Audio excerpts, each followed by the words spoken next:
Twinkle, twinkle, little star, how I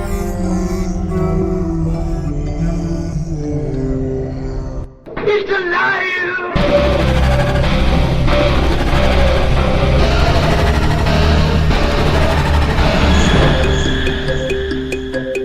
Welcome to where the weird ones are. Every time I speak, I want the truth to come out. Powerful figures in Hollywood as well as powerful politicians who are in fact not human. They're reptiles or they're lizards or perhaps extraterrestrials.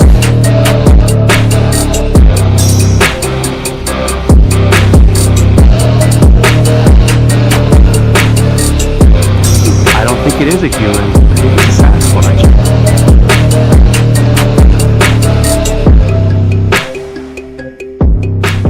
Go ahead and run. Run home and cry to mama.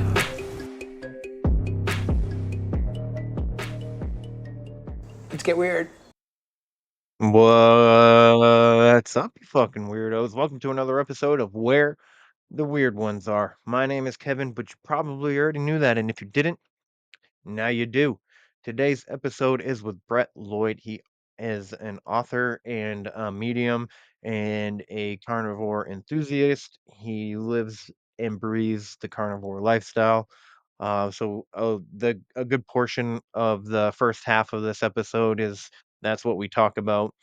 Because I've adopted the carnivore lifestyle as well. Not to the extent of Brett. Brett is strictly carnivore, where I'll eat a carb every now and again, or a vegetable or a fruit. Um, but it's pretty interesting. He also channels a extraterrestrial being named Orna, and we get to talk to her tonight as well. So it's pretty interesting. He's got um he's lived a pretty interesting life, and it was a lot of fun talking to him. Wicked sweetheart of a person. Really enjoy connecting. I have enjoyed connecting with Brett. He's an amazing dude. Um, I love conversating with him, and I hope to get to do it again sooner rather than later.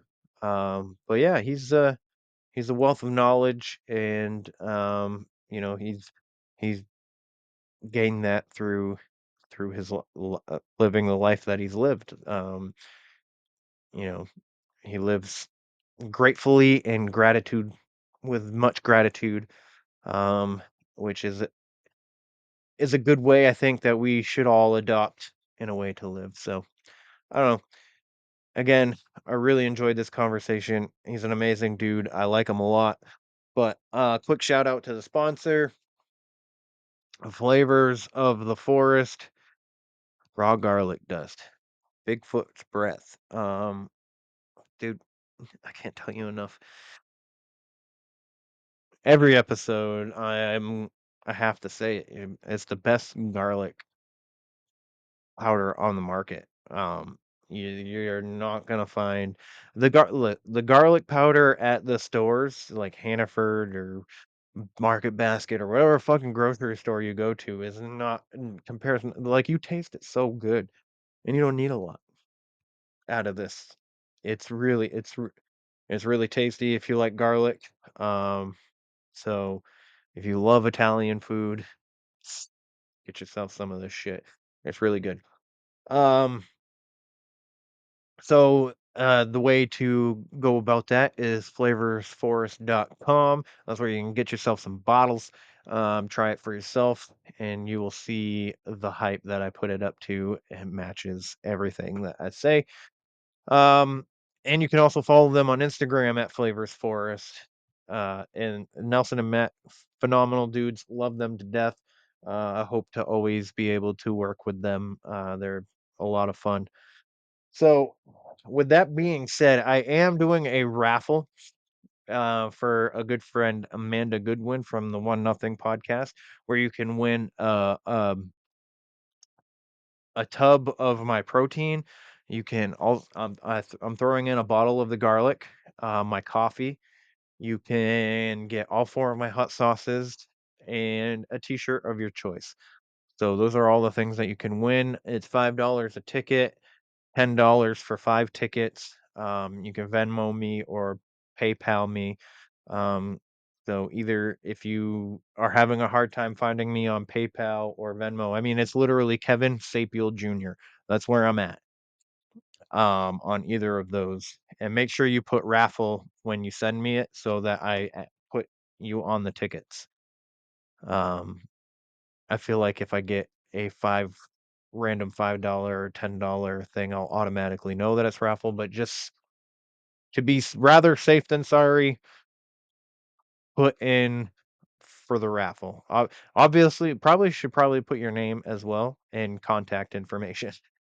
So, but yeah, if you're having a hard time finding me on either of those, please email me at wheretheweirdonesare@gmail.com and I will assist you at in any way, shape, or form.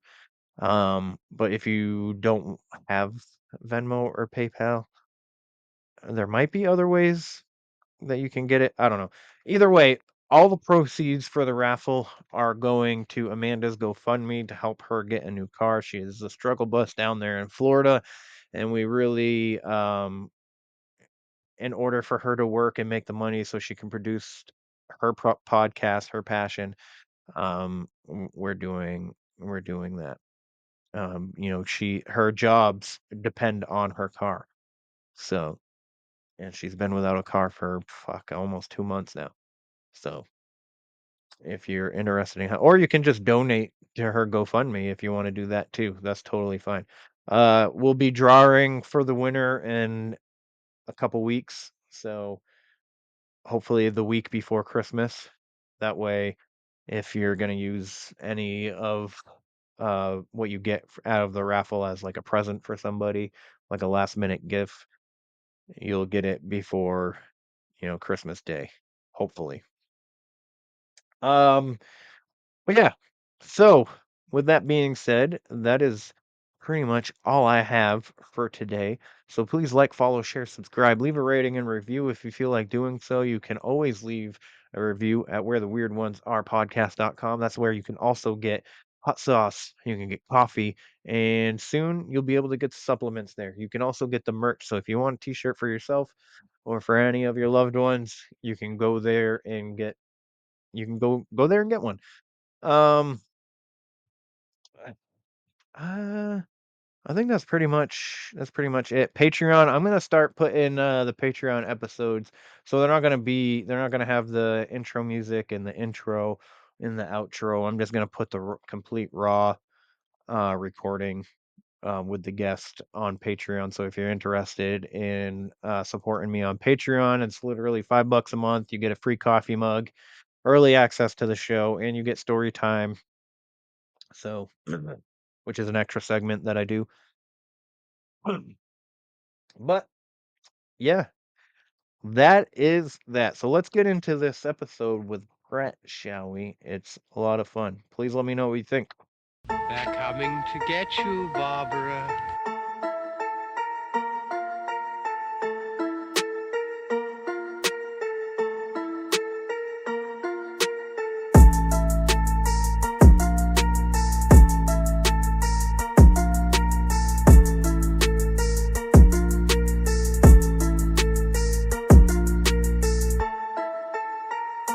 Let's get weird. Let's get weird. Let's get weird. Let's get weird.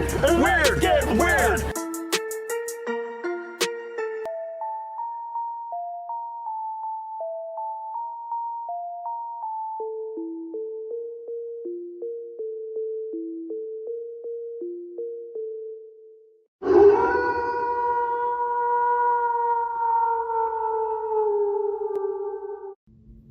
What's up, my fellow weirdos? This is Jen and Mondo from 305 Paranormal.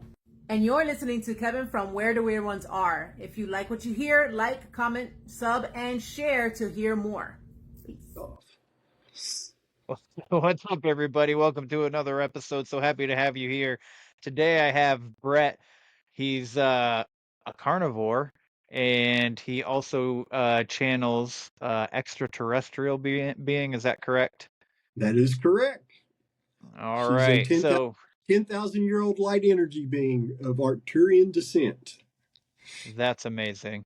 That's amazing. Um, but right before we started recording, Brett was going to break down some carnivore stuff for us. Well, for me, and I was like, you know what? I think it'd be great for the listeners to also sit in on this as well. So, if you don't mind, Brett, go ahead and take it away. Hey, everybody, I'm Brett. I've been carnivore for 6.5 years. I'm also a legitimate psychic medium. I'm a channeler, and I'm also a Reiki 3 practitioner.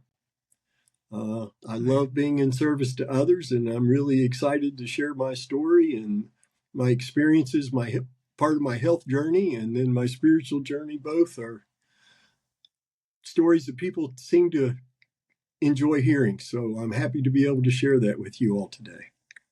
Well, I'm happy to have you here, real quick, Brett. I'm over the moon that you chose to take this time to come on and talk with me. It means a lot to me, so thank you. You're very, very welcome. I watched our mutual friend on your podcast a few weeks ago, Nicole, and I was very impressed with that episode. I even though I'm not necessarily up on haunted houses and doing investigations of that nature and whatnot, I've watched all the shows, and I think it's fascinating stuff. And one day maybe I'll get to clear a house. That's something I haven't got to do yet. But I'm excited to be here, and I know you and I are going to have a lot of fun tonight. I'm excited for it, man. I truly am. Excellent. So you want to start with carnivore and work our way into the spiritual side of things? Yeah, let's do that. Let's well, first let's if you don't mind, what turned you on to the carnivore diet lifestyle? Like what was going on where you were like, that is something that I should try, and then the benefits that you have been seeing with it? I started the carnivore lifestyle July 16th of 2018 after I saw a video of Dr. Jordan Peterson on Joe Rogan. In a 30-minute cutout of that episode, he explained very clearly how his daughter had figured out if she only ate beef, salt, and water, her crippling arthritis symptoms vanished and her chronic depression and anxiety vanished. What you don't know yet, but you're about to find out, is I suffered from chronic mental illness, major depression with psychotic features, chronic anxiety, and chronic insomnia for 43 years. Wow. So I took meds for 23 years. I hated, all they did was make me crazier and more obese. In January of 2015, I weighed 289 pounds and was on 7 different psych meds. And I, honest to God, Kevin, didn't think I'd live out the year. And then a friend of mine that I did at that time some music work with said, "Have you ever thought about medical marijuana?" And weed had always been around. You know, I'd been a performing musician for 25 years at that point, but I had a bad experience with it when I was a teenager. So it just wasn't for me. I was the guy that was passing it around, but I wasn't hitting it because I was scared to death of it. But I was sick and tired of being sick and tired. I mean, I hated being crazy. I couldn't accurately perceive my environment. My wife would say, "It looks like it's going to be a beautiful day, Kevin." And you know what I heard? Legitimately heard. I would hear, "Oh man, it looks like it's going to be another beautiful day." Well, that's just great. And of course, I love my wife. That's what I heard her say. Yeah. "Honey, what's wrong?" And she would look at me like the crazy man I was and say, "I just told you it looks like it's going to be a beautiful day." And I would never hear it correctly. It would always be filtered or twisted, but never in my favor. So much to my surprise, I found out that medical marijuana actually treated my symptoms much better than any of the medications I had been on. So at the end of 2015, I was using cannabis. I was off all the SSRIs and antipsychotic meds. At the end of 2016, I was off the Ativan that I'd been on for 8.5 years. The day after I took my last eighth of a milligram dose, I woke up with vertigo, which I had for the next 3 months. That was fun. Stay away from Ativan, kids. It's bad news. And then at the end of 2017, I was off the trazodone, which is an SSRI that they use off label to help with insomnia. So I woke up with a drug hangover for 8+ years. And I haven't had any pharmaceuticals of any kind since 2017 because I'm not suffering from a pharmaceutical shortage. I went low carb also in 2015, and from 2015 to May of 2018, I walked off over 100 pounds. I was so much better, but I wasn't well by any measure. I was still very socially inappropriate at times and hard to live. I could go from 0 to 1,000 on the anger scale in about half a heartbeat. Yeah. And then I saw this video with Jordan Peterson, and I had my wife come in and watch it with me after she got home from work that day. I said, I want you to make sure I'm really hearing what I think I'm hearing. And at the end of it, she's like, yeah, you can try it if you want to, but he's legitimately saying what you think he's saying. And so July 16th of 2018 was my very first day. And today is my 23rd, 100th, and 18th consecutive day, 2318, that many days of eating only meat and drinking only water with 0 cheat days. On the 24th day, on the 10th day, I woke up without joint pain for the first time as an adult. I had never been diagnosed with arthritis, but I had aches and pains. I was a working musician, a lead guitar player. I've jumped up on a number of tables over the years to play solos and do that kind of stuff. And for the most part, the tables handles it. But some of those tables are like, I don't want your fat ass up here. And they would collapse on me. And when that would happen, your instinct, you protect your instrument, you keep playing if you can. And if you walk around like a question mark for a few days, hey, that's rock and roll. That was my attitude. And so I had a lot of aches and pains. But that morning I woke up without joint pain. I was doing early morning walks then. I'm skipping down the sidewalk, giggling to myself like I'm drunk or something because it doesn't hurt and it feels good to move like that. That was also the day I lost my sugar cravings. I have not craved sugar since. August 4th of 2018, no, August 9th, excuse me.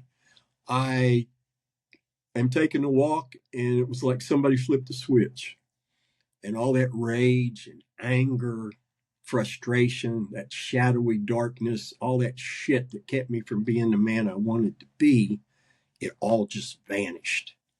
It went away, and it was replaced with a waterfall of joy that hasn't left me for one moment since. Wow.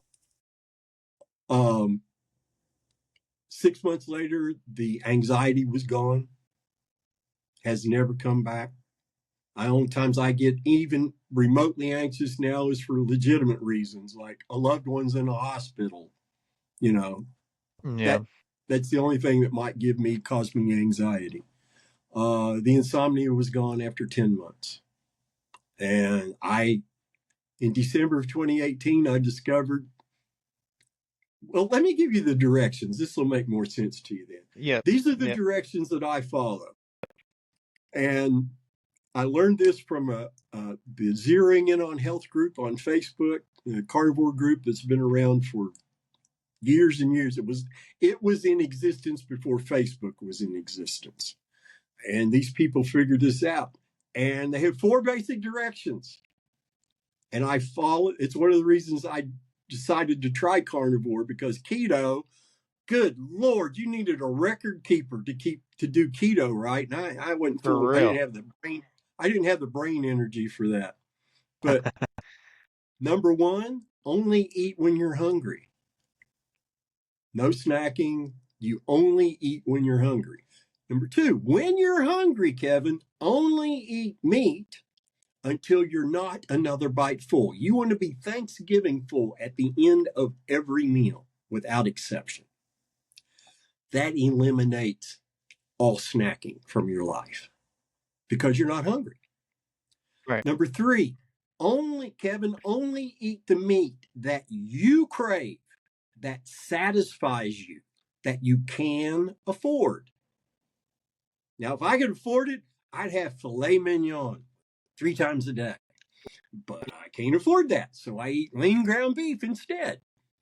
Number four, the most important direction of all. Under no circumstance do you ever put any kind of sweet taste, natural or artificial, into your mouth, because that just perpetuates your sugar addiction. Your body doesn't recognize the difference. Even if you use artificial sweeteners, your body still responds as if it's fructose or sugar, straight sugar cane. And that keeps your brain inflamed. That affected my mood seriously. But those are the directions, and I follow those directions for every meal every day, and it's not a problem. That's amazing. It just works. And I've had all kinds of things that I did not anticipate happening. My eyesight improved. I lost my driver's license. I went to my 40-year high school reunion, 30-year high school reunion. Which one was? Oh, it was 40. Anyway, I'm old. You forget that shit after a while. Your accuracy diminishes over time. Trying to remember that. Anyway, I lost my wallet and I had to get my new driver's license. And I used to have to wear glasses to drive a car. And so I brought my glasses and I told the lady, I'm ready. I can read the line. She said, no, you need to take those off and try to read the line without your glasses. And you know, Kevin, I could read the damn line just as clear as a bell. I read it so well, they took the eyeglass requirement off my driver's license. And nice. that was something I could never have anticipated.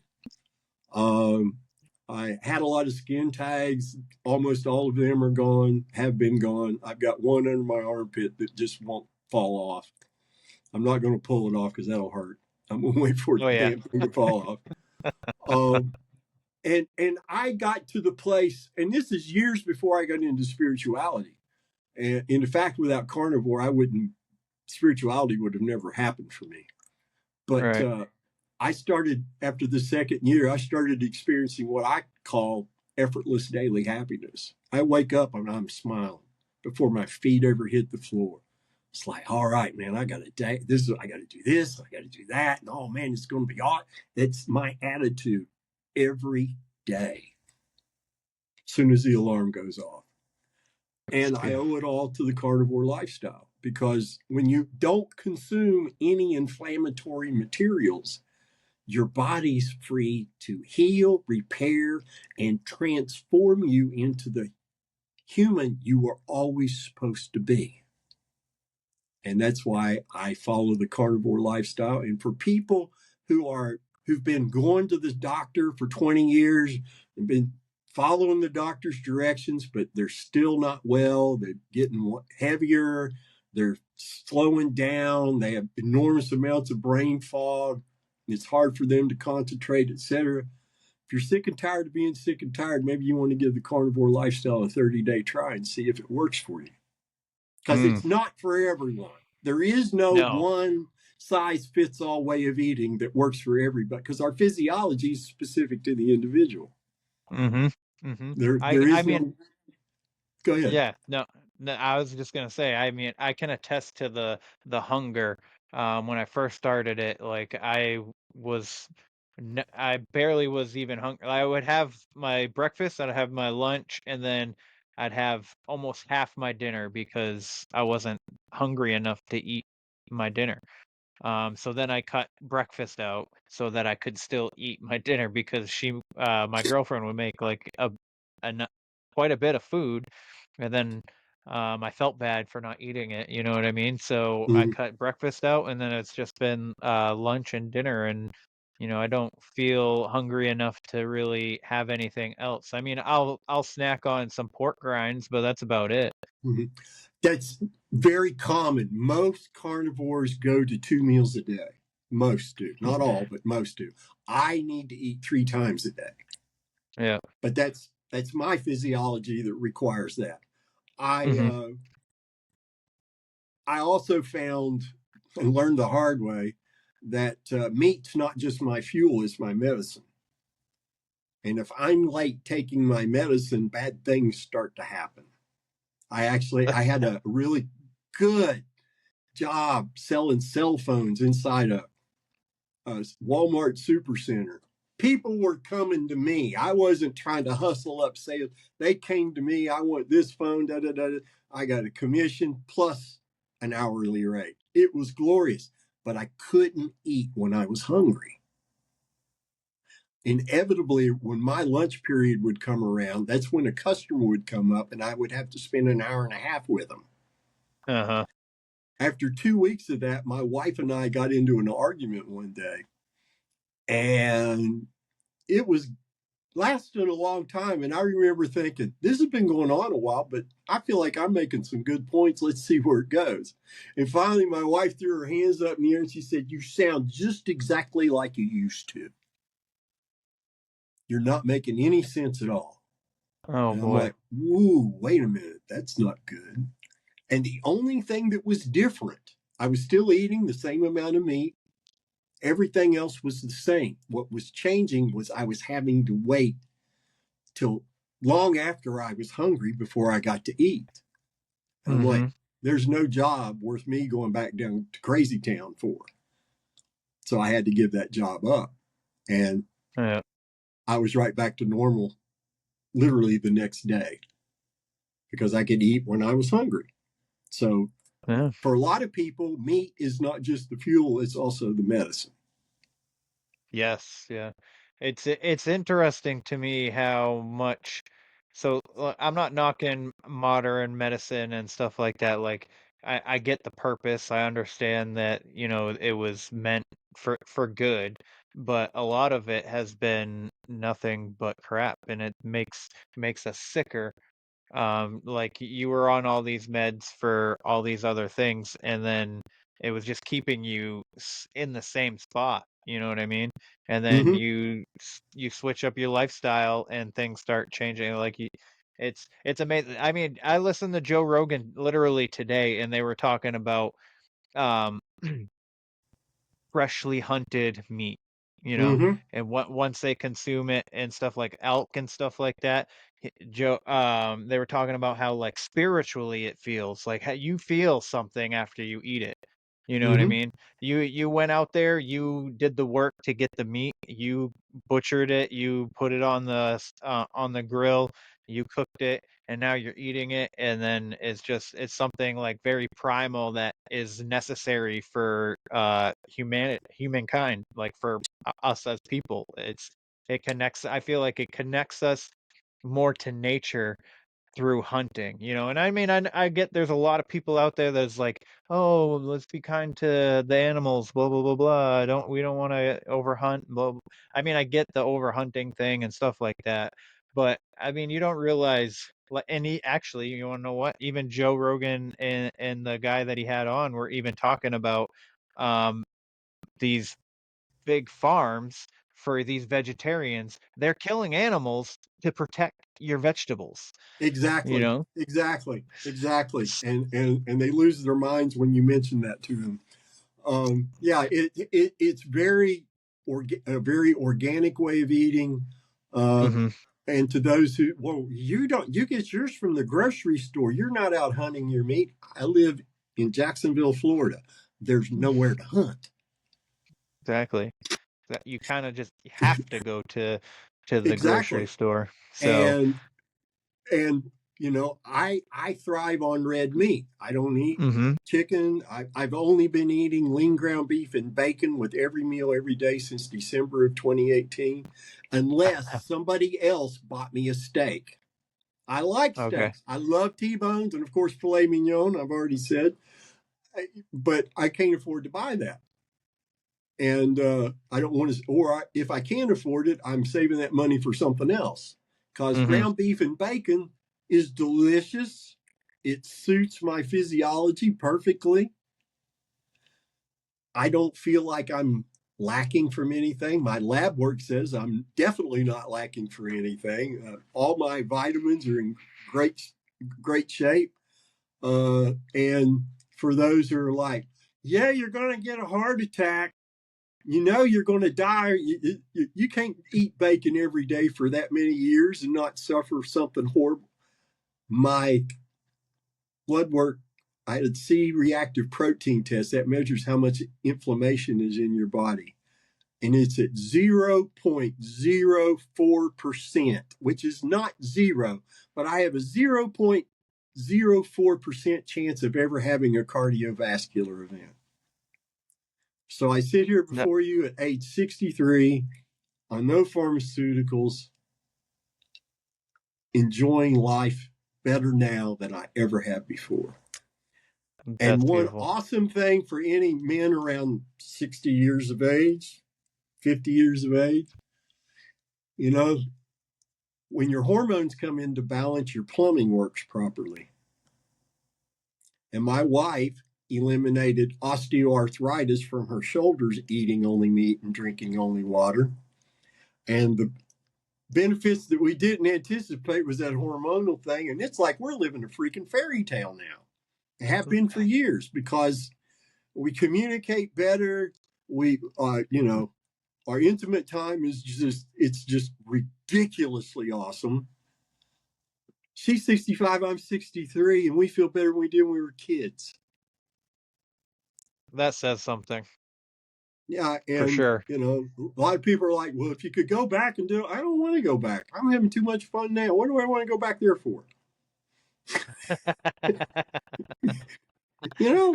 Right. We already lived that life. Now we're Yeah, here. I So don't need to repeat that. I don't need to make it better.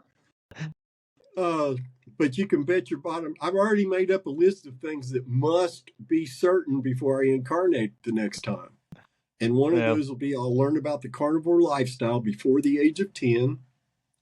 And I'll be born into a 3-generation or more practicing family of spiritualism. there you go. Because I don't want to be taught a fear-based religion ever again. Mm-hmm. And I hear you on that. I don't crap on anybody. I was Catholic for a number. I was been Protestant and Catholic. I converted to Catholicism 2006 and was serious about it. But in the end, there were questions the Catholic Church couldn't answer to my satisfaction. Stuff like, okay, in the Genesis story, there's Adam and Eve, Cain and Abel. The only 4 people on planet Earth, according to that text. Cain gets jealous and kills Abel. That means there's 3 people. God punishes Cain by kicking him out of the garden. What's the first thing Cain does when he gets kicked out? He gets a wife. Kevin, where the hell did she come from? Right. And the first thing he says, he's like, don't send me out there, they'll kill me. Like, who's gonna kill you? Yeah, seriously. And then you look at the reality of the ancient Sumerian text that contained the story of Gilgamesh. Mm-hmm. You read that and it's almost, and then you go back to Genesis, and Genesis is thousands of years younger than the Sumerian text is. And it's almost identical, like somebody kind of copied it and only changed a few words around to keep the fear component alive. Yeah. I had too many questions. And one day I finally had to tell my wife, I said, I can't go back to Mass anymore because I don't believe it's valid, and I would be living a lie, and I can't do that. Yeah. And It's when it comes to those stories, it's interesting because it has been, what's the word? It's been interpreted in like several different languages, and then I feel like they lose the meaning because in the original language, a lot of their words meant several different things. And then once it got to English, they were just like picking one thing. They're just picking a piece, one, well, like a part of it. And it's really the episode that I have coming out tomorrow, he actually talks a lot about, so he talks about Jacob and Esau, Cain and Abel, Adam and Eve, Noah and Ham, and stuff like that. And he says when, his wife brought up to him, they never mention an apple. He's like, and then he's like, I started reading it, and he's like, no, it doesn't. It literally says nothing about an apple. It just says that's that correct. she took from the tree of knowledge, and he thinks that it meant, intimacy, and that's what he gathered from that. And so, like, the fallen angel showed them the act of sex, and The therefore supposed that's why fallen angel. right, supposed, and so that's why they started covering themselves because they felt shame. They didn't know that that's what you did with those parts, and then they're all like, oh, we should cover these up. So it's Yeah, very interesting. I learned a lot of this. We did a lot of research. We saw it all started with Graham Hancock and the first season of Ancient Apocalypse. I love that guy. I love Oh that gosh, guy. we loved that series so very much. Mhm. And you're looking at, they're 20,000 years old, some of these sites, and you're like, why are they saying that civilization's only 6,000 years old? That's bullshit. You look at that. It's, look at the Great Pyramid and tell me, and try to convince me the Egyptians built that perfect, whatever it was supposed to be. I think it was a power source and a communications tool myself. And they're supposed to have done it with copper tools. And, Yeah. and those stones weigh 80 to 150, 200 tons in some cases. Mm-hmm. And they're they didn't use mortar. They just put them in place, and there wasn't enough room between the stones to put a piece of paper. How the hell did they do that? And they got the stone from like 800, 500 miles away. How did they get it there? We don't have anything. Humanity today could not replicate and build a modern day Great Pyramid. We don't have the capability. You know what it was? I figured it out. Is back then, the stones were a lot lighter, so they could just pick them up by hand. I love that. That's like something out of a Monty Python skit. I love that. That's great. Yeah, it's ridiculous to think. And then they're trying to convince me that it's only six. It can't be more than 6,000 years old. Are you crazy? I mean, I don't have a degree in anthropology, but I got two good eyes. State of Florida says my eyes are in really good shape. You can't look at the Sphinx and think, oh, that's only 5,000 years old. That's so much bullshit. And you don't have to be a geologist to look at it and see the water erosion. And then the realities are, and they know from core samples, etc., that what's the Sahara Desert today used to be green and lush, and there were rivers everywhere. Mm-hmm.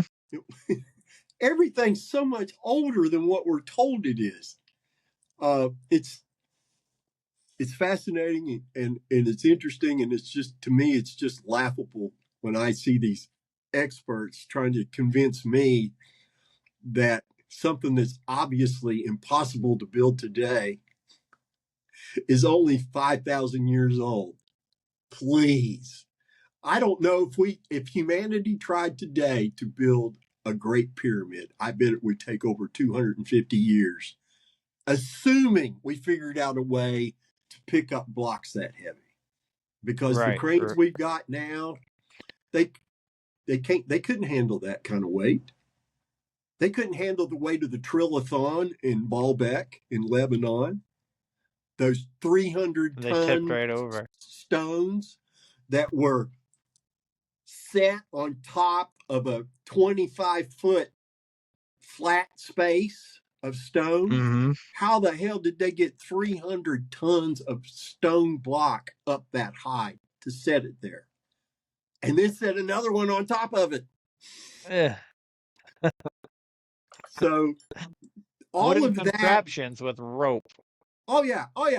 And I'm watching all this and I'm learning it, and then then I come across the channelers, which I found just fascinating. I was very impressed with all the channelers. Sheila Gillette, who channels the Angel group, Theo, of course, Bashar. Yep. From Daryl Anka and Wendy Williams with the Pleiadians, and I could go on and on and on. I found that really incredible. But after my wife and I hadn't gone to church for a couple of weeks, Kevin, I'm like, man, we need a community. I mean, Guy is good, but we need some flesh and bone humans here in front of us to learn from, because we don't know what we should learn when, and we're trying to play catch up. Right. So I start looking for a new age church. And I didn't see anything, search engine. I'm like, man, there's 1.2 million people here in Jacksonville. There's got to be someplace we could go. And there's one name kept showing up, and I kept looking at it thinking, man, that's just too out there. That's a little too woo-woo. It was called the Cosmic Church of Truth. But it was the only thing that sounded remotely possible. And I finally clicked on it. Their website was kind of impressive, and I talked about it with my wife, and I said, it won't hurt us to go one Sunday. Brother, I'm 2 steps inside the door, and some lady jumps up and says, oh, look, new energy. She comes and gives me a great big hug, doesn't know me from Adam, I don't know her. And then after she got done hugging me, another lady comes up and, welcome, we're so glad you're here, et cetera, et cetera. My wife is not an extrovert like I am. She's very introverted by comparison. She doesn't she doesn't like going to new places. She doesn't necessarily like meeting new people she doesn't know, etc. But she fell in love with the place the first 5 minutes as well. And interestingly enough, Kevin, they have a lot of classes there. On Friday nights, they have a mediumship circle class. Ooh. And my wife and I were immediately drawn to that. And so we started attending, and I recognized I don't know anything. I'm horribly ignorant. This is going to take a while before I start seeing and hearing things. And of course, naturally, after about 3 weeks, my wife's seeing all sorts of shit. She's got major clairvoyance. And I wasn't seeing or feeling or hearing anything. And I was actually getting frustrated. And then I'd never meditated in my life. In fact, I used to make fun of meditating. What are you going to sit there and not think about anything for? I could be doing this or I could be doing that. That just, to me, seemed like, it wasn't a good idea. So I thought, man, I'm not going to see or hear shit until I learn to meditate. And so I got on YouTube, 5-minute meditation, guided meditations, became 8, became 10, became 15, became 20. And then I didn't need guided anymore. I could do it on my own. And that's when I started learning about the names of my guides, my guardian angel, things like that. And then, so the 4th of August, 2023, I go into that class thinking, I'm going to treat this like a meditation. And Kevin, oh my gosh, brother, I'm in the middle. I'm in the, as low, as deep as I can get into a meditative state and still be aware of what's being said around me. And suddenly on the right side of my mind's eye, there's this golden ball of light. And I'm like, that's me. That's my energy. And I knew I was right. I knew that was me. I'm like, great, this is working. Holy shit, I'm finally feeling something, seeing something that's awesome.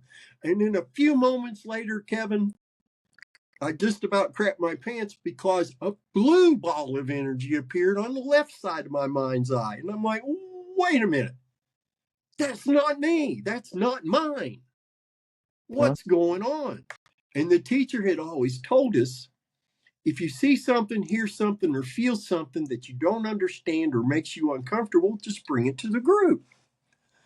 So I brought it to the group, and the teacher just said, sounds to me like you might be doing some channeling in your future.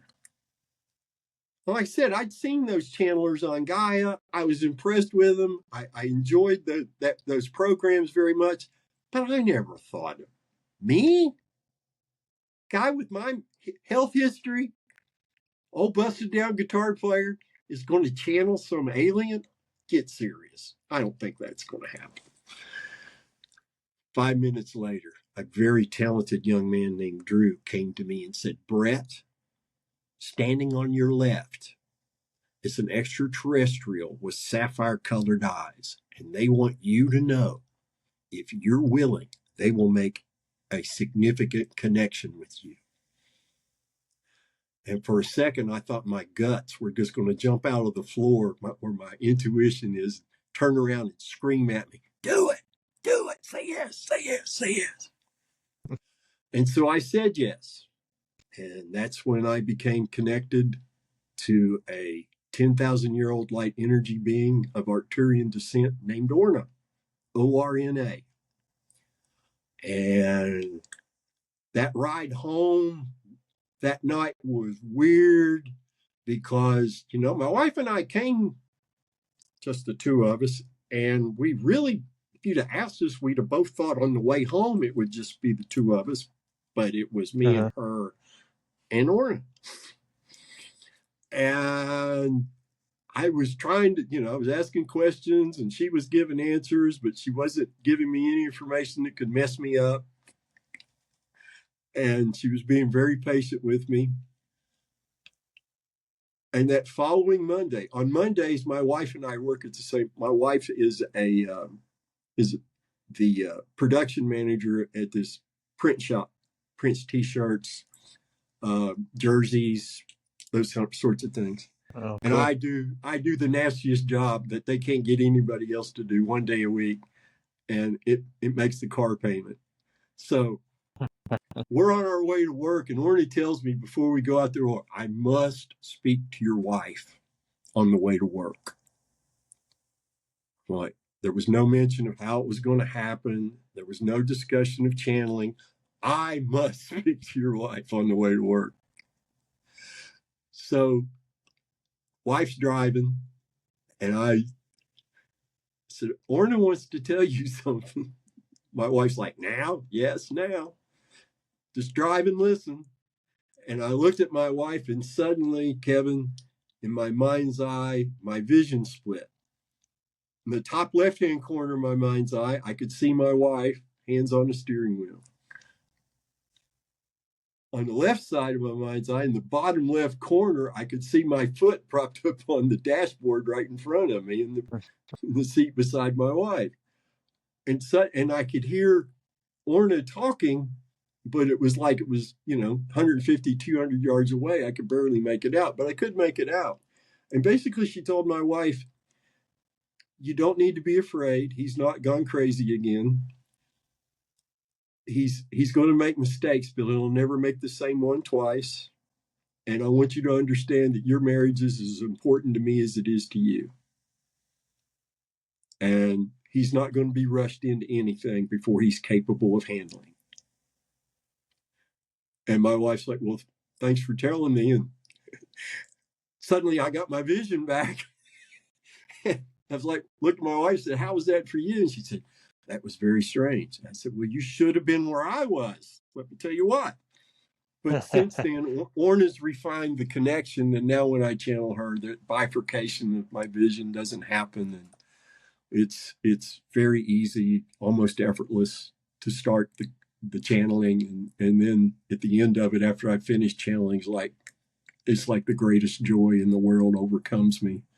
It's always, I did an interview for the Immersive podcast, and Tyler told me after I finished channeling Orange, he said, you're glowing, man. You're just glowing.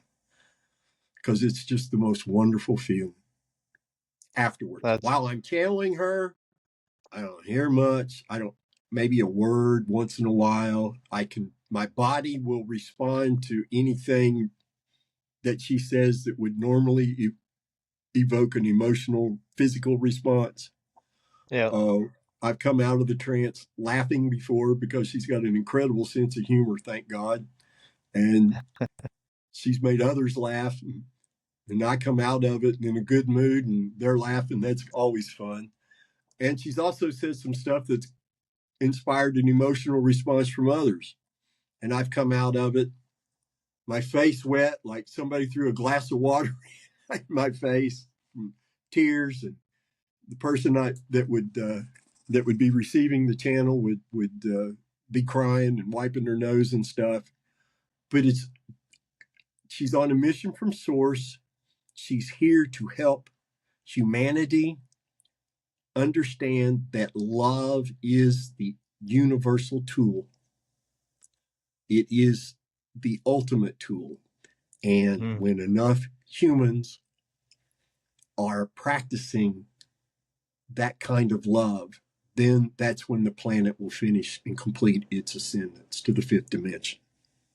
Yeah. So my goal today is always to let Orna have a chance to share her message. We channeled a book, which you can find on Amazon. It's called The Words of Orna. It looks just like that. Wow, that's nice. Thank you. My wife did that artwork. Oh my creation. goodness. Yeah, she's amazing. She's a graphic artist. And that's not what Orna looks like. As Orna says, that's my wife's vision of what Orna might look like. But go ahead. Does Orna look any kind of like humanoid-esque at all? In the beginning, I kind of imagined her as with the outline of a Gumby doll, only with light, you could see the light energy, the star energy within her, etc. Yeah.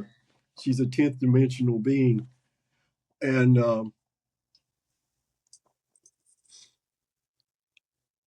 she told me that if I materialize in front of you and showed you my whole being, you would be blind almost in an instant because she's so bright. She's not angelic bright, but she's pretty dark. She's close enough for rock and roll, in my opinion. And she immediately started if I had $1 for every download she's given me, dude, I'd be sitting in a much more comfortable chair in a much nicer home. Even though I'm happy we have this one because it does the job. But she's transformed my life in so many ways. She taught me the importance of controlling my thoughts and explained how thoughts are a form of energy. And when you have a negative thought, it goes out into the universe and attracts other negative thoughts.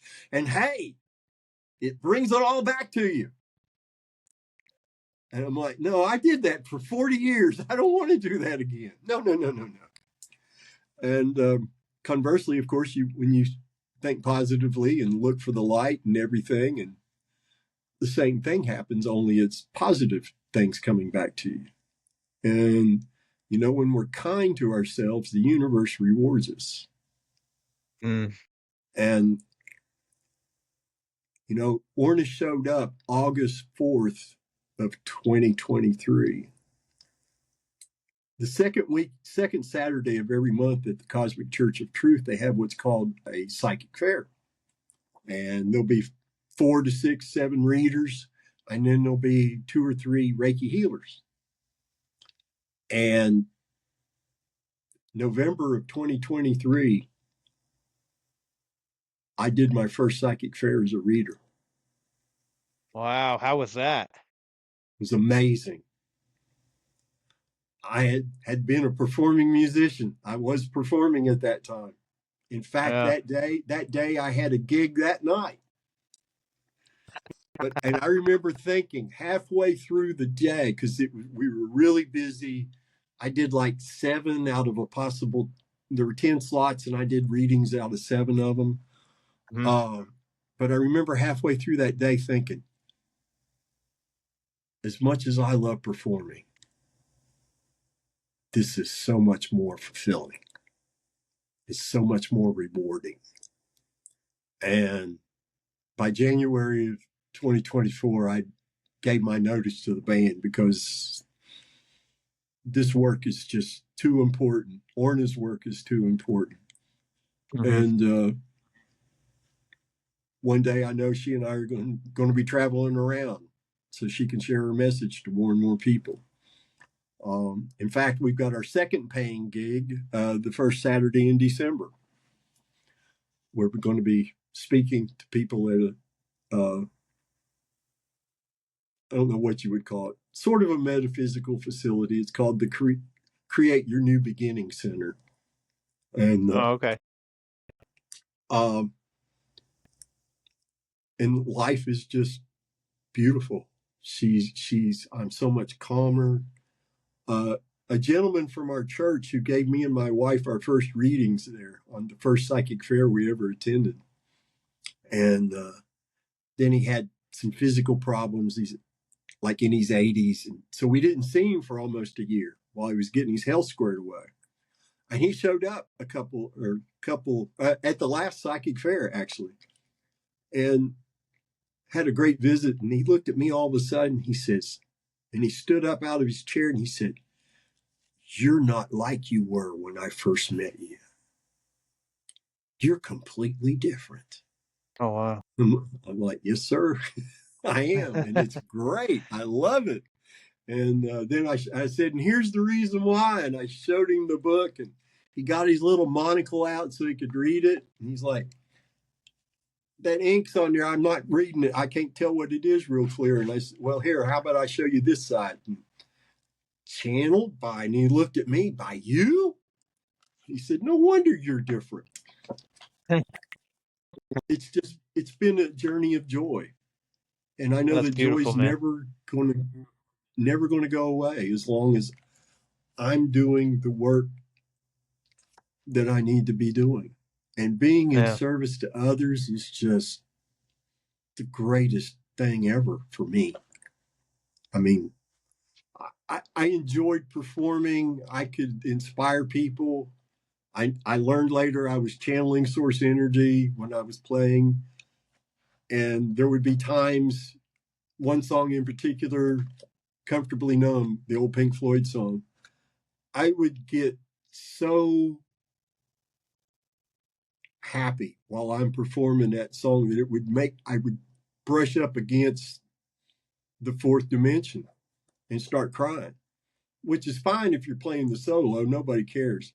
But I was trying to sing. I mean, you can't sing and cry well at the same time. It doesn't work. I don't recommend it. I don't recommend it at all.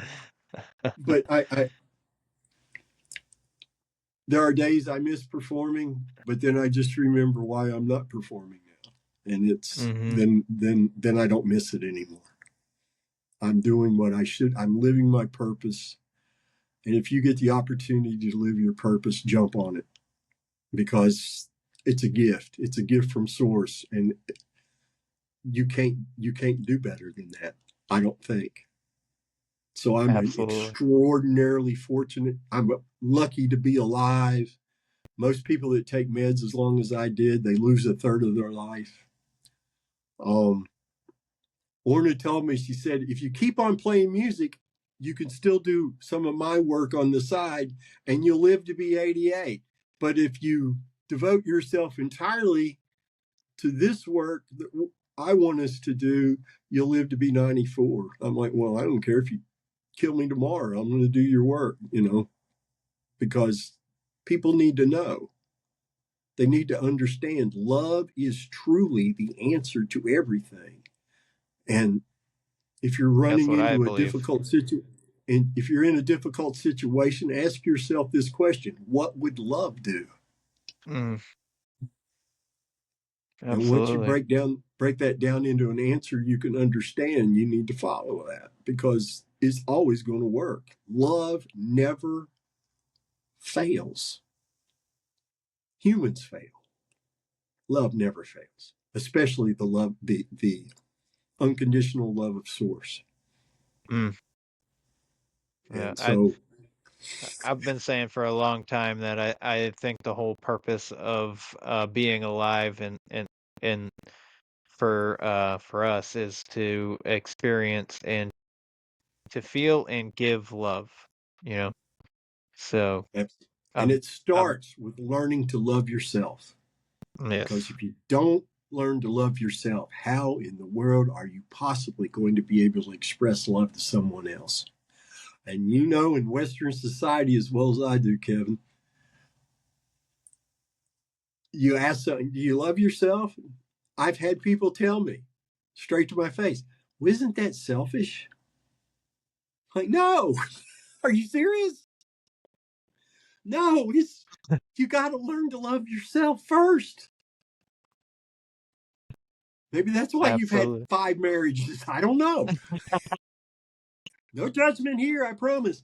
But maybe you might want to think about that, because if you don't love yourself, if you don't love you, how can you expect somebody else to love you? Yes, that's true. True.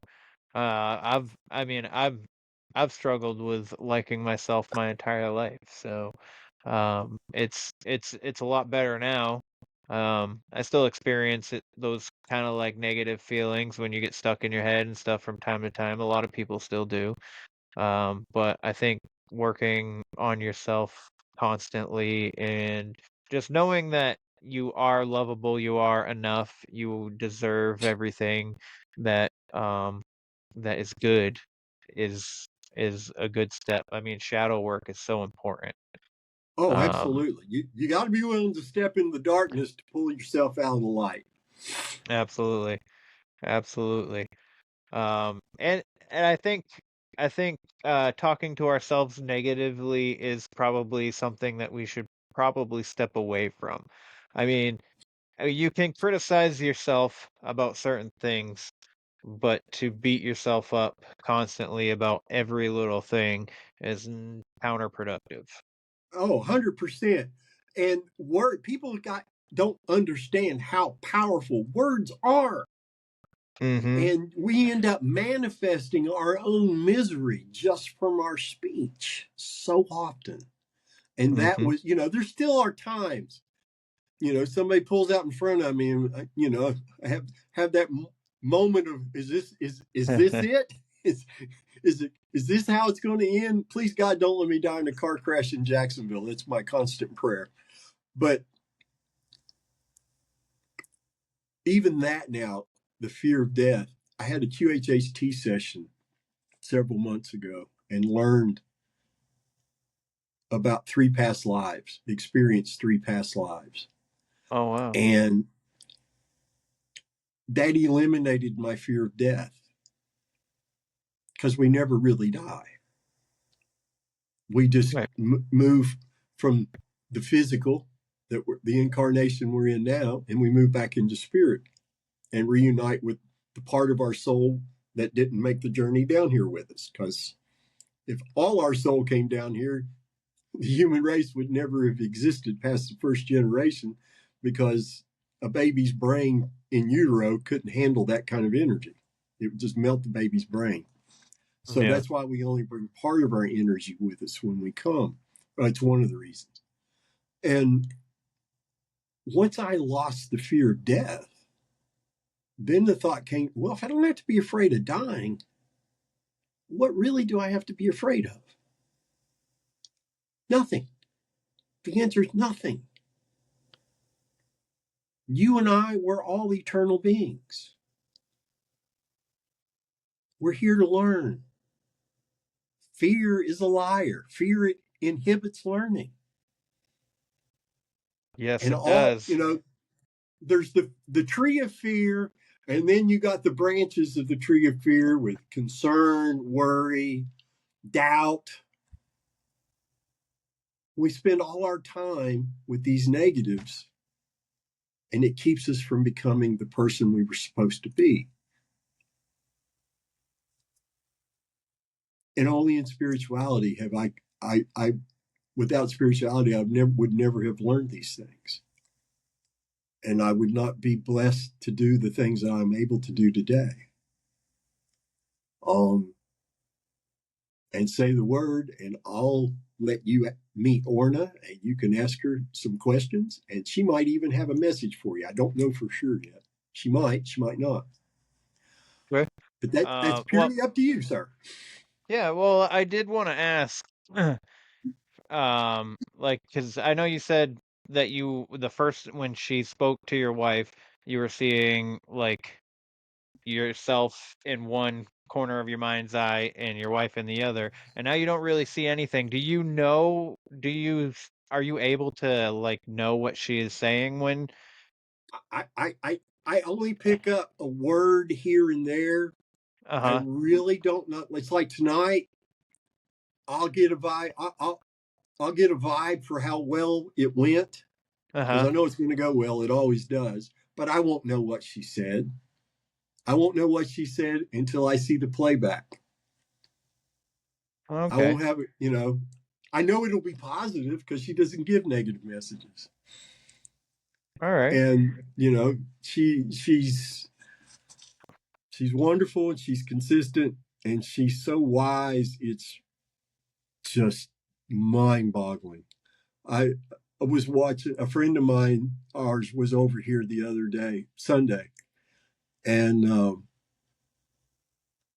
she saw I put YouTube up because I wanted to show her something. Not me, I just wanted to show something. But my interview with the skeptical metaphysicians, that graphic was right there on the yeah, screen. She's like, "That's you, huh?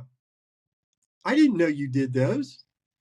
Can we watch some of it?" So I took it to the part. There's a part when Orna first greets them. It was a husband and wife who do that podcast, and the wife, yeah, Karen, was like, Karen, all Orna said was, "It's nice to meet you. It's a pleasure to be here." Something to that effect. And her voice does not sound like my voice. And Karen went, "Whoa." You could go back and watch it. If you go watch it, scroll it to where you can see that happen. Because to me, she really felt Orna's energy big time. And it caught her off guard. Because Orna protects me from her energy. But when I right, channel her, all that energy is going outward, away from me. And so she lets more of her energy out then. And okay. people feel it usually. Matter of fact, I think everybody I've ever channeled her for has felt her. That's that's awesome. I've had remote viewers. This one woman, she came into my body to like clear like my body, Awesome. and like we're recording just like you and I are, right?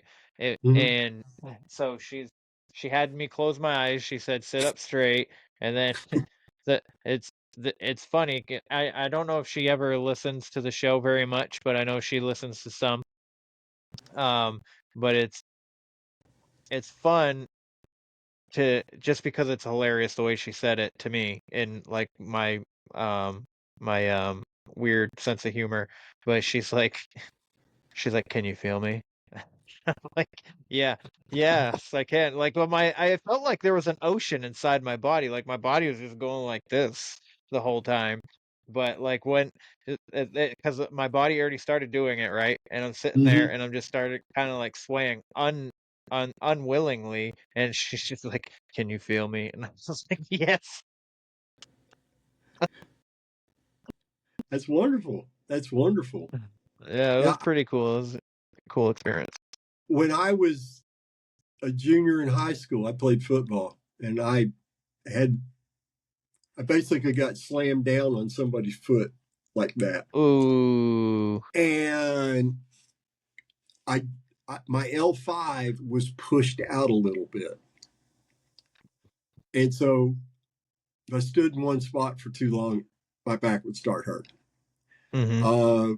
When I was gigging, that 4-set was always painful, because especially when I was playing my Godin guitar, which is really heavy. I just couldn't stand in one spot very long without experiencing really big discomfort. And then several months ago, a lady who's also a carnivore gifted me. She's a body code, emotion code practitioner. And she gifted me, in thanks for what I did for the carnivore community, she gifted me a session. And at one point, I felt 3, not 2, not 4, I felt 3 hands rubbing around on that area on my back. I have not felt any pain since. Whoa. No, 0. I need somebody like that in my life. I can give you her name and number, brother. I send people to her all the time, because she's the real deal.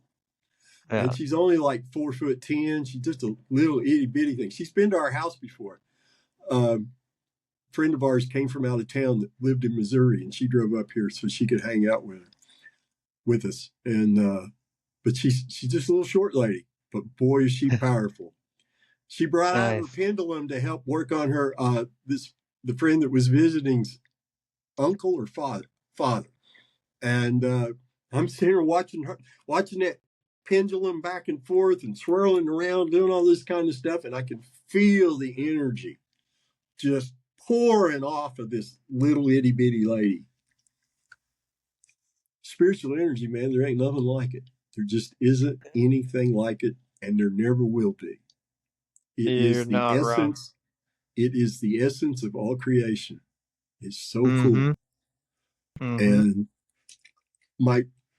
every morning when I meditate, I've got a list of people that I send Reiki energy and or temple energy to. It's just an incredibly rewarding experience to be able to do that, to be of service to others, and know that because of the energy I'm sending to them so they can heal themselves, because I don't heal anybody, actually. I just provide the energy. Right. It's just a wonderful blessing. And I'm so grateful, how I went from being clinically mad to now I'm helping people in all sorts of kind of unusual situations. And I just am so grateful I got to live to this part in my life. It's like remind my wife every once in a while, I said, isn't it great we made it to the best part of the story? We went through all that shit. You got to read the book to get there. Yeah, you got to go through it to get to the good part. And I'm so grateful to Source to be where I'm at today. And I'm thankful for this opportunity to share these things. And that's awesome. One of the things that you're going to find that I'm going to do for you after we're done is every time I see anything related to this podcast, I'm going to put it in my story. I'm going to share it as much as I can, because you're doing good work and there are people learning so much from you. Thank you. I want it to continue. And that's my thanks to you for doing this. Thanks, man. That means a lot to me. You're welcome. I do it for, before I forget it, big shout out to Nicole and Gabby of the Spiritual Sisters. they were the first podcast to ever have me on because a mutual friend of theirs had become a friend of mine as well. And this mutual friend told them about me and Orna and the book. And next thing you know, that's the first really big podcast I was ever on. First 100% non-carnivore podcast. So life's just beautiful, and I'm just so grateful to be doing what I'm doing, living what I'm living. Good, man. I will say Nicole and Gabby are fantastic people. Their podcast is amazing as well. Their interview style is phenomenal. And they also do their own things. Like they talk shit about Sagittarius today, which I am Sagittarius, so I'm gonna have to karate chop them when I see them someday. I haven't listened to it yet, but I wondered if they were hollering at you. I was born in March, so I knew they weren't hollering at me. My day will come. Next March will be the first March since I've been on there. I'm sure they'll have something cute to say. But I appreciate them very much. They mentioned me. They mentioned me for like 6 or 8 weeks straight. I would get a mention somehow, and I'm like, I love you all. Yeah, they mentioned you on my episode, so yeah, I remember that. That was one for you there. So, but yeah, they're beautiful people, just Yes, they are. inside and out, Absolutely. just lovely energy for sure. Yes, sweet people. My only regret with them is they live too damn far away. They're in California, and we're here in North Florida. I'm not moving to where the earth might fall into the ocean at any moment. Exactly. No, I don't. And I'm not paying those taxes either. The cost of We don't living is want that. crazy. Yeah, I've heard. My ex-wife's brother lives out there. He had to retest for his driver's license too, because they didn't honor his main driver's license. Oh wow. Yeah, they wouldn't just convert it to California. He had to do a whole new driver's test. The only thing I ever had to do over when we moved down here is I had to get a motorcycle add-on to my license. So I had to take a class. Yeah. And it wasn't any big thing. I'd already been riding, for 2 or 3 years by that point. And when I used to take trips from Greenville, South Carolina, my parents lived in Huntington, West Virginia, which is where I was born. And I used to ride through the mountains, eastern Tennessee, etc. Oh, it was beautiful. I loved making that trip. Be up in that mountain air, and especially in the fall. Oh, the colors were just beautiful. Like I said, fall's the only season I miss living in Florida. You can have the rest of it, especially winter. Keep winter the hell away from me, please. Winter. But Brett, if you don't mind, we'd love to chat with Orna whenever you are comfortable with doing so. Sure. And you can ask her a couple questions if you wish. Just give me a moment here and I'll bring her out here for you. Yep, take your time.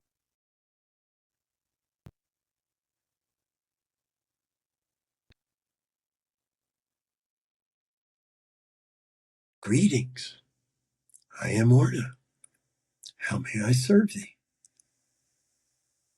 Well, hello, Orna. It's nice to meet you. Glad that you are here. I've heard a lot about you. Thank you. Hopefully it's been mostly good news. Yes, it has. I guess my first question for you is, what was it about Brett that drew you to him?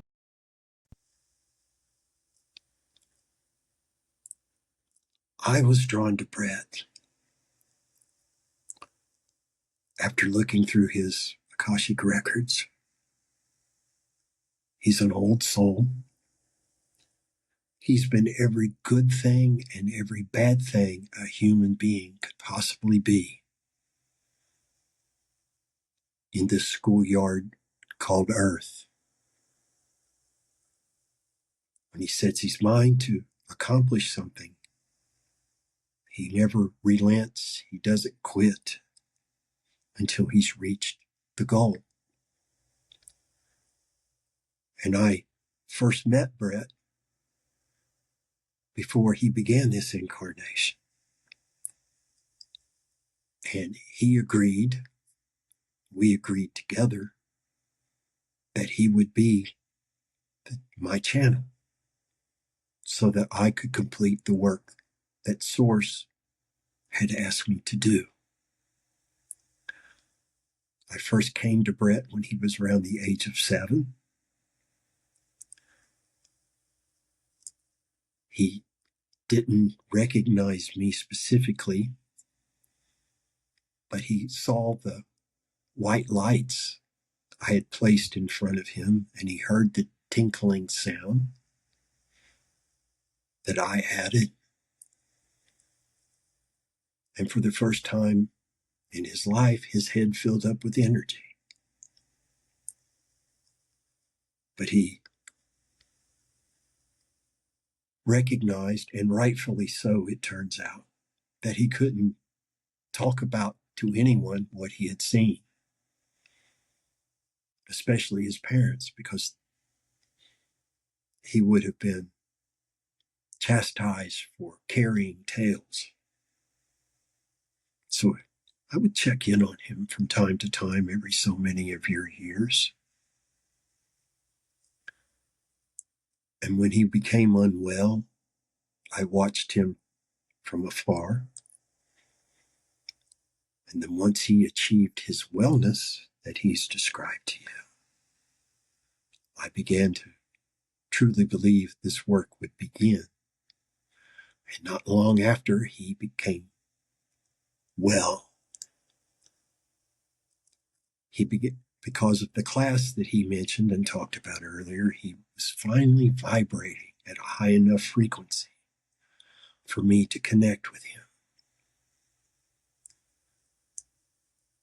And he's been, for the most part, a very compliant student.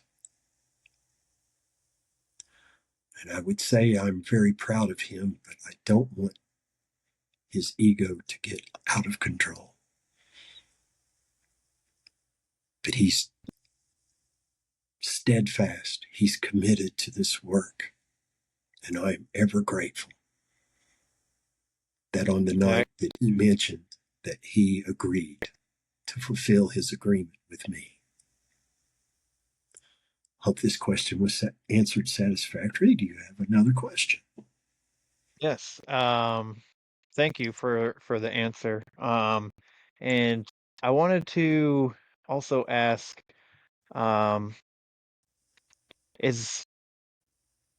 since your purpose, from what Brett says, and I'll say Brett is over the moon that you and him have connected, and I'm sure you already know that.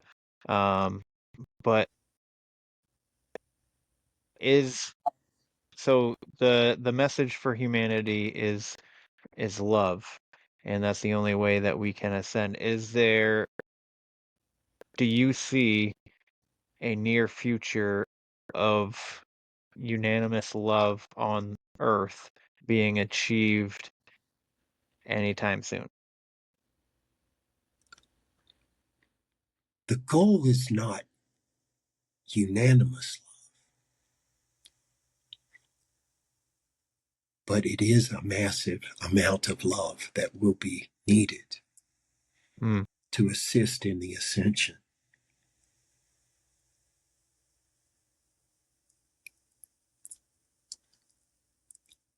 It is my opinion that planet Earth will ascend sometime in the next 20 to 25 years. Now, this can change. It could be shorter. It could be longer, depending upon how certain events are played out between now and then. Humanity's on the verge of the most exciting and interesting times in human history. The frequency wars that have been going on for the past, since 2019, essentially, are coming to an end in 2026, as you all read the calendar. And at the end of that, first public contact with extraterrestrials will occur. Once this happens, there will be many more extraterrestrials coming into the light of day and assisting humans with learning how to use love as it is intended to be used by Source for the highest possible good of all. And the earth will ascend. Humans are so blessed. Those being born into this time are so excited to be here, to help the planet ascend.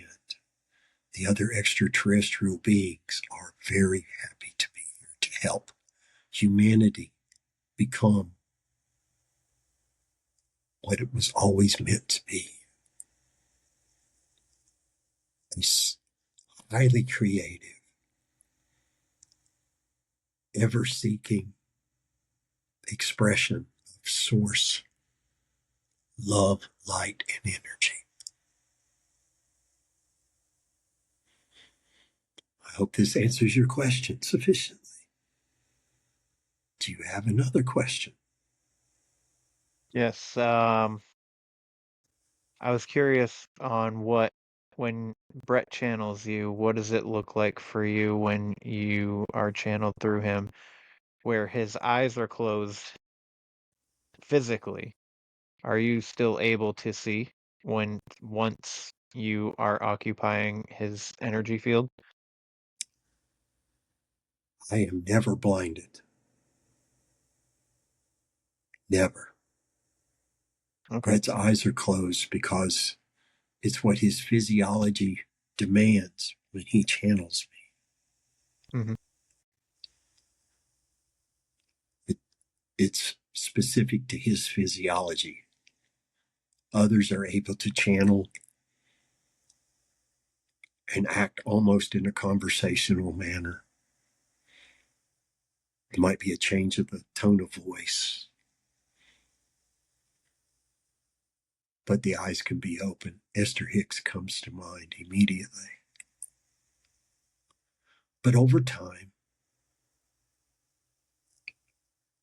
Brett and I will meld into what appears to be almost one being.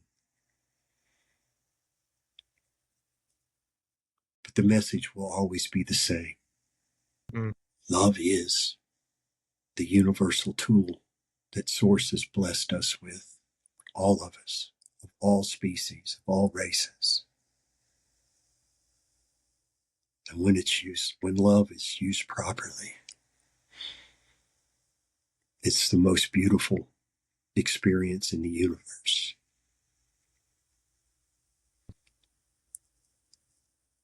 If you have no other questions, I would love to share a quick message, if I may. Yes, absolutely. I'm good with the questions. Thank you. My message to all those watching and listening to this podcast: let your heart always be your guide. Listen and trust your intuition. Your spirit guides will never mislead you. And they are anxiously awaiting for you to acknowledge their existence within you.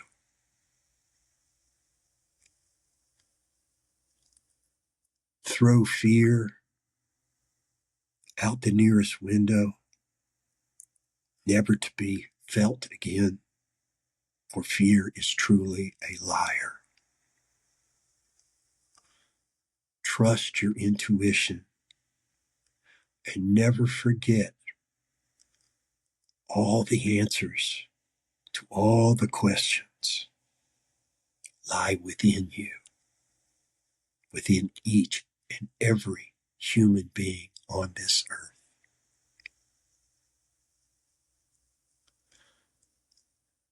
Trust love. Trust kindness. And be at peace with your brothers and sisters.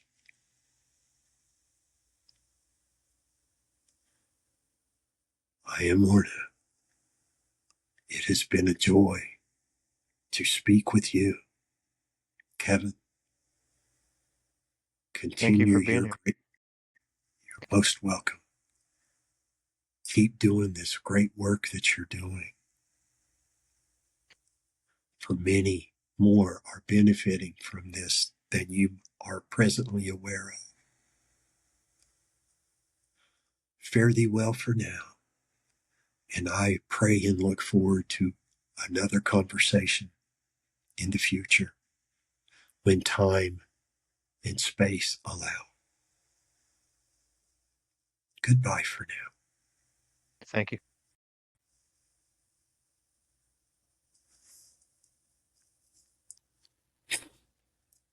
Well, you're not crying. That's always a good sign. Well, it was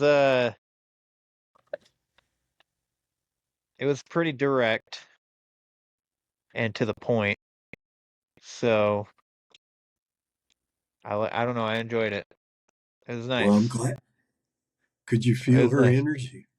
I felt a little difference there. Yeah, there was definitely like it's hard to explain, but it Mm-hmm. felt like somebody. It was almost like somebody else was right here with me, like here, like where I am.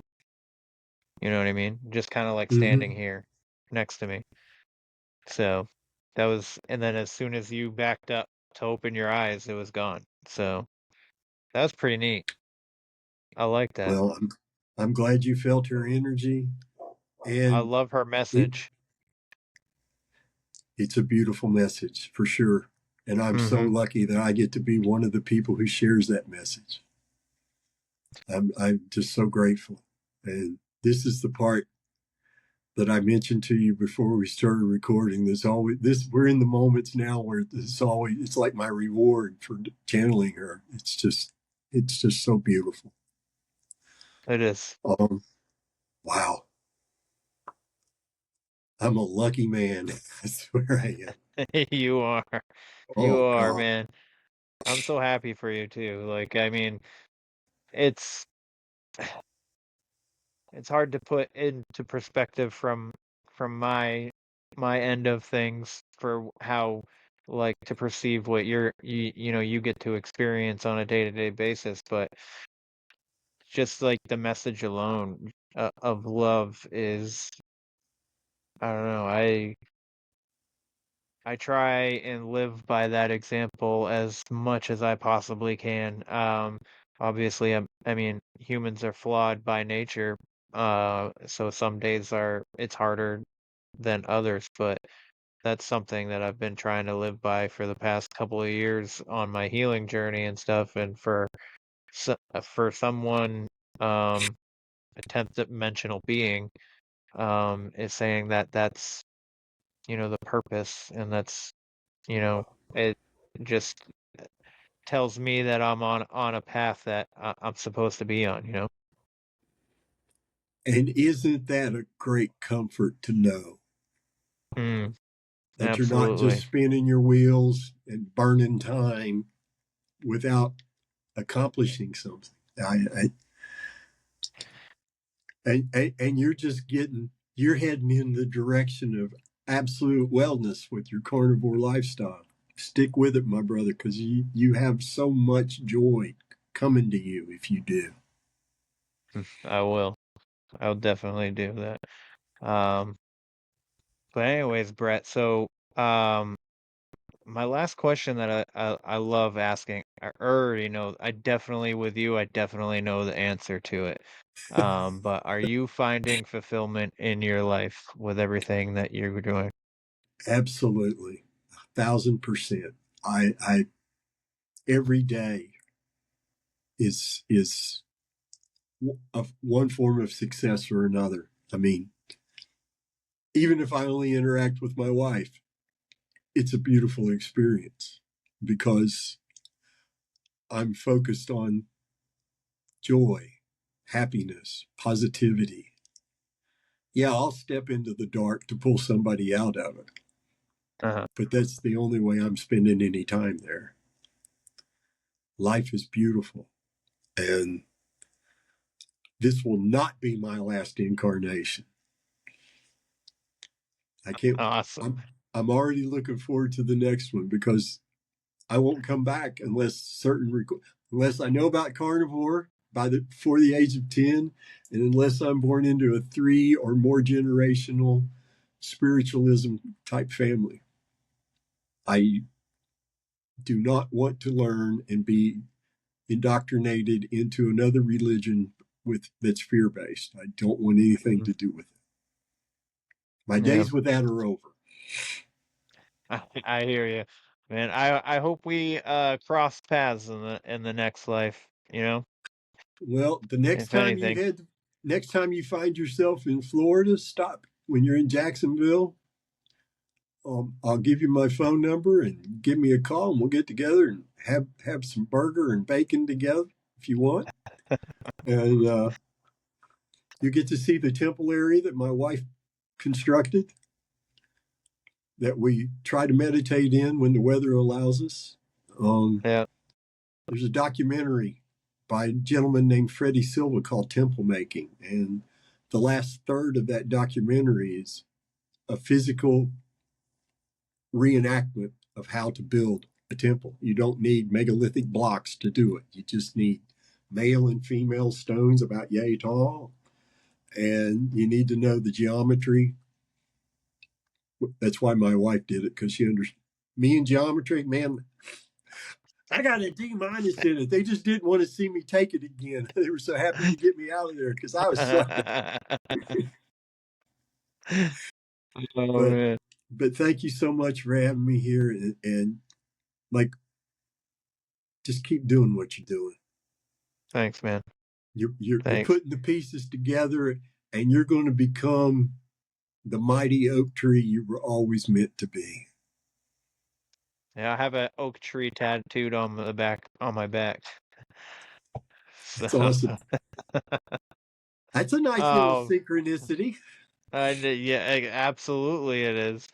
But man, I'm so grateful for your time. You know, time's our greatest currency. So the fact that you came on and spent this hour and a half with me, it means a lot to me, Brett. So first of all, thank you. And if you don't mind, if you're interested in people checking you out and like following you or whatever, any social medias or where they can find your book one more time.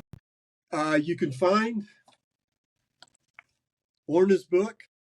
I just channeled it. The only thing I wrote that's in this book is a preface. And but you can get her book at Amazon. Just type in the search engine, the Words of Orna, Orna, and it'll take you there because there's only one Orna, thankfully. And it's only $15. And if you do get a copy of the book after you read it, good, bad, or indifferent, please leave a review. You can also find me on Instagram at thankful.carnivore.medium. I answer all DMs, any message you got, questions, comments. I'm happy to talk to you in a DM. I actually had my first spiritualism related interview question from somebody on Instagram today. Somebody messaged me with a question. Nice. And that's always a great thing.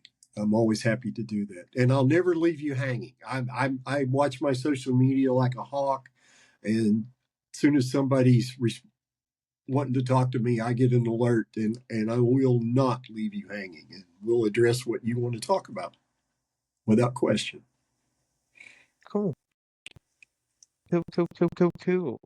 Well, again, Brett, thanks for being here. Everybody listening, I hope you enjoyed the things that Brett had to say and his story and his journey.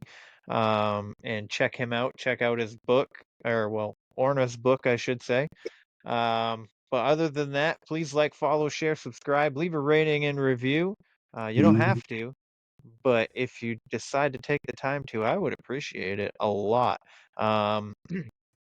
And if your podcatcher doesn't allow you to leave a review, you can leave one on the website on the contact page, where the weird ones are, podcast.com. You can also get hot sauce there. You can get coffee there, and you can get merch, t-shirts, bags, hats. But other than that, guys, you know the drill.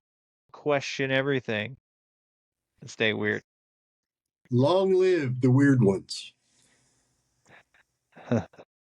Oh no, it's not letting me stop it. What is happening? Yeah, the numbers are still running. What the heck?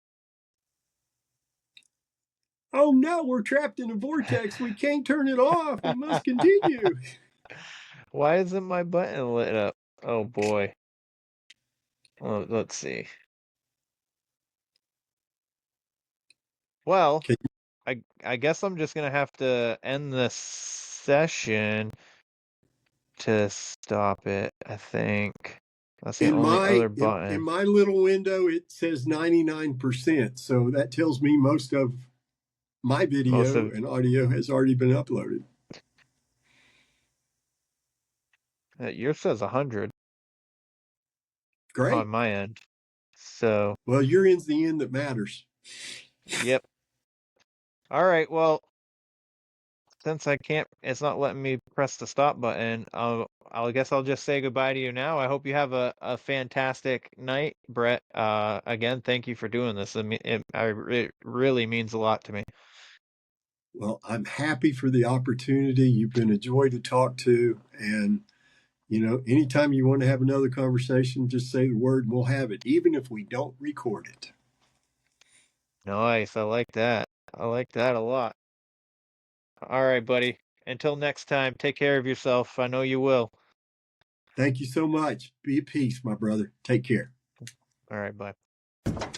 This concludes our broadcast day. Click.